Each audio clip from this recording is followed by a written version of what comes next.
هروب الخدم. رقم 16، تدري معاليك أتمنى والله تزور مراكز الشرطة.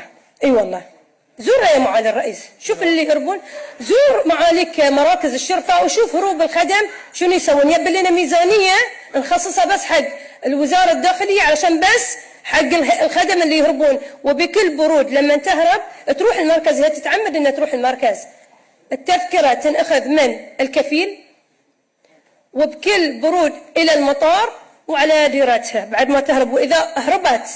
وإذا هربت وصادوها عندها عصابة من اللي تلفيها الفترة هذه كلها، وإذا خلاص اختلفوا فيما بينهم يرجعون إلى مراكز الشرطة. يعني على شينه قوات عينه. بعد معاليك إذا بتروح حق حقوق الإنسان للخدم، أين حقوق المواطن اللي تعب ويابها حق أمه والله عياله والله بيته، تهد البيت وتشرد، وعقب فترة تشوفها تدور تشتغل بنظام الساعات. شلون ما تدري. رقم 21، الكثير يتمنون في تعجيل إصدار شهادة الحسن سير وسلوك. مثل ما تفضل أخوي جلال الكاظم، أعاني من نفس الحالة.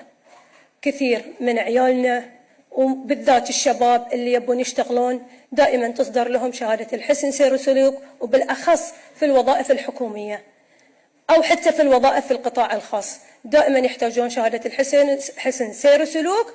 ويصير في تأخير. أنت لما طلع من السجون أو العقوبات البديلة خلاص هو ما طلع إلا خالص حكمه، عطى شهادة الحسن سير وسلوك علشان يترزق، لأنه بيحتاج للوظيفة بعد ما يطلع وعين أهله.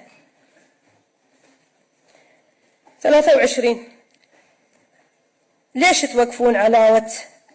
يعني التوقف على العلاوة حق اللي بيسافرون.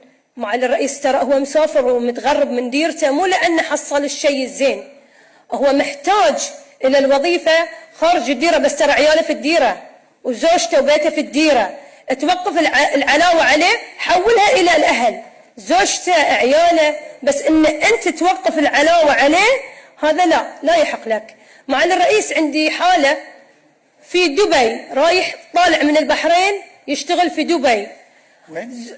عندي مواطن يشتغل في دولة الإمارات العربية دبي، وقدمت له على وظيفة. زوجته ياتني تصيح والله يا معاليك يا تصيح تقول زوجي صار له سنة دوري له أي وظيفة، أنا مستعدة يوافق، وفعلا حصلنا له الوظيفة. تدري يا معاليك رفض على شنو؟ على 50 دينار. على 50 دينار قال أنت هال50 دينار اللي مستكثرتنها إنه يعطوني إياها في ديرتي أحصلها 100 دينار برا ديرتي. الكفاءات قاعدة تطلع يا معاليك على توقيف علاوة اجتماعية. لا توقفون عليهم العلاوات، أنتم تقولون عندكم دراسة. إذا راح يترزق الله برا فمعناته هذه إنسان كف، دوروا له وظيفة في البحرين. إذا ما حصلتوا له الوظيفة لاقوا له البديل، بس ما توقف العلاوة عند عائلة في البحرين هو طالع يشتغل، بس عياله وأهله يدرسون ويعيشون في البحرين، فلا تتوقف العلاوة عليه، ترجع إلى أهله. والله أحس إنه يبون الشارع على 1000 دينار إذا زادت فلس تتوقف العلاوة يا معاليك، وأنت تعرف ذا الشيء. يعني ما راح أحس إنه تبون الشارع عليه عشان بس يستقطعون منه. عموما 14 30 ثانية خلصنا إن شاء الله.